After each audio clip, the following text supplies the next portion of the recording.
Pankaj Sharma senior journalist हैं जिन्होंने Congress cover किया है लंबे समय तक, संजय कुमार जो सीनियर जर्नलिस्ट हैं, और साथ ही आरती जेरर जो सीनियर जर्नलिस्ट हैं, दिल्ली से जुड़ रही हैं। लेकिन शुरुआत करते हैं सबसे पहले पंकज जी आपसे। जो आज कांग्रेस पार्टी की तरफ से जो ब्रीफिंग हुई जयराम रमेश की, जिसमें जयराम रमेश ने कहा कि हम इस बिल का विरोध करेंगे, अगर सरकार को लगता है कि महिलाओं को आरक्षण देना है, उसका हमने पहले भी समर्थन किया है, आप जो अभी संख्या है उसमें से 1/3 जो है वो आप महिलाओं को आरक्षण दे दें। लेकिन कुल मिलाकर उनके बोलने का ये मकसद है या फिर उसके पीछे का जो मंतव्य था कि अगर सरकार 50% सीटें बढ़ाने का भी लिख के भी लाती है तो हम समर्थन नहीं करेंगे, क्योंकि सरकार की मंशा कुछ और है। लेकिन जो सुप्रिया सुले और बाकी जो लोग कह रहे हैं, कुछ और कह रहे हैं कि अगर 50% लिख के आ जाता है तो हम समर्थन करने को तैयार हैं। तो ये तो पूरी तरह से एक तरह से लगता है कि अपोजिशन यूनिटी खत्म हो गई। नहीं, अपोजिशन यूनिटी कोई खत्म नहीं हुई है। पिछली बार भी ये कहा था अप्रैल में जब हुआ था सत्र विशेष कि 50% अगर आप करने को तैयार हैं तो हम साथ दे देते हैं, लेकिन सरकार की 50% करने की मंशा है ही नहीं, ये तो सबको पता है। इसीलिए कांग्रेस ने जो आज कहा है वो बिल्कुल ठीक कहा है कि अगर सरकार लिखकर भी दे दे तो हम उसका समर्थन नहीं कर सकते हैं, इसलिए कि सरकार के लिखे हुए का भरोसा क्या है। ये वो सरकार है जो कभी कुछ कहती है, कभी कुछ कहती है, कभी कुछ कहती है। अगर 50% करने की मंशा होती तो संसद के पिछले सत्र में ही सरकार इसको कर सकती थी, इसलिए सरकार की बात पर कोई भरोसा किया नहीं जा सकता। रह गई बात सुप्रिया सुले की, तो उन्होंने कोई नई बात नहीं कही है, उन्होंने वही कहा है जो पिछले सत्र में कांग्रेस ने कहा था कि अगर 50% करने को तैयार हैं तो हम साथ हैं। लेकिन क्या सरकार 50% करने को तैयार है? सरकार 50% करने को तैयार नहीं है, करने को तैयार हो भी नहीं सकती, क्योंकि अभी उसके जो सहयोगी दल हैं क्या वो इसके लिए तैयार होंगे? अगर भारतीय जनता पार्टी तैयार हो भी जाए तो सरकार ये जानती है कि किसी भी हालत में ये जो विधेयक है, जो परिसीमन की मंशा के वजह से लाया जा रहा है, इसको संसद के दोनों सदनों में पारित नहीं कराया जा सकता। अगर खींचतान कर लोकसभा में सरकार 2/3 बहुमत हासिल कर भी ले तो भी राज्यसभा में 2/3 बहुमत हासिल हो ही नहीं सकता।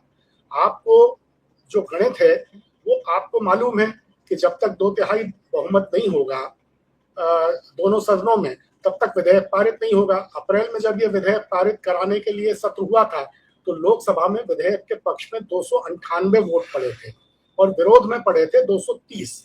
तो सामान्य बहुमत तो मिला, लेकिन 2/3 के आंकड़े से 54 वोट कम थे, 54 वोट। अब आज स्थिति ये है कि एनडीए के पास लोकसभा में जो बहुमत है वो 292 सांसदों का है और 2/3 बहुमत होता है 363 का।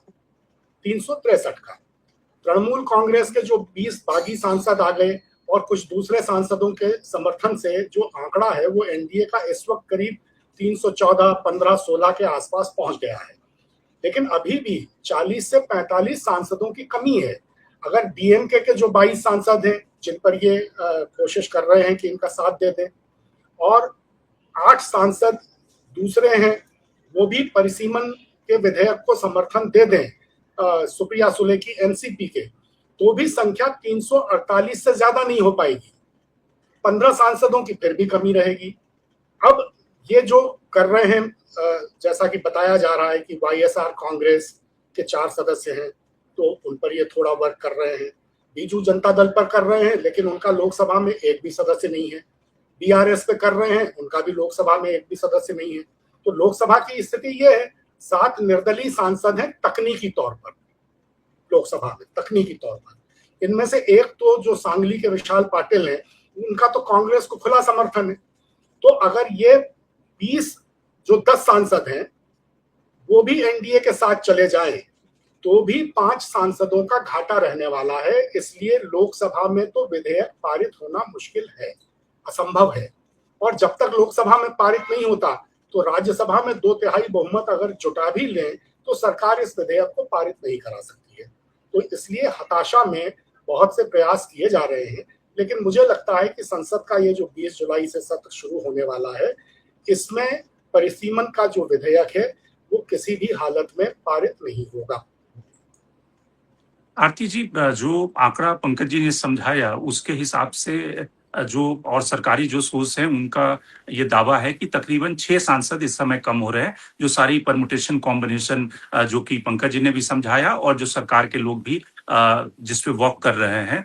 पंकज जी, लेकिन आप ये समझाइए कि जो समाजवादी पार्टी, आरजेडी या जो नॉर्थ इंडिया की पार्टियां हैं, उन उनको पॉलिटिकली कैसे सूट करेगा कि अगर सीटें बढ़ रही हैं और आपकी सीटें 50% बढ़ रही हैं एक राज्य में, यूपी में, बिहार में, राजस्थान में, ये सारे नॉर्दर्न इंडिया में, साउथ में भी डीएमके को अगर एश्योरेंस दिया गया है कि भाई आपकी सीटें कमेंगी नहीं, तो उनको इलेक्टोरली राजनीतिक रूप से तो उनका फायदा है, वो अपने कंस्टिट्यूंसी को एड्रेस कर सकते हैं कि भाई देखिए हमारे कारण हमने वीटो लगाया जिसके कारण ही हमारी 50% सीटें बढ़ गई। आप कैसे देखते हैं कि ये सारी पार्टियों का स्टैंड क्या होगा?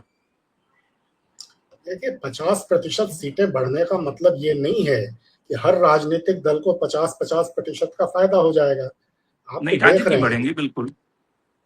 नहीं, 50% सीटें बढ़ी तो इसका मतलब ये तो नहीं है कि आज उत्तर प्रदेश में अगर समाजवादी पार्टी के पास लोकसभा की 37 सीटें हैं, तो जब 50% बढ़ के चुनाव होंगे तो वो 37 सीटें जो हैं उनमें 15 सीटें या 17 सीटें या 20 सीटें बढ़ जाएंगी समाजवादी पार्टी की जीत में। ऐसा होने वाला तो है नहीं।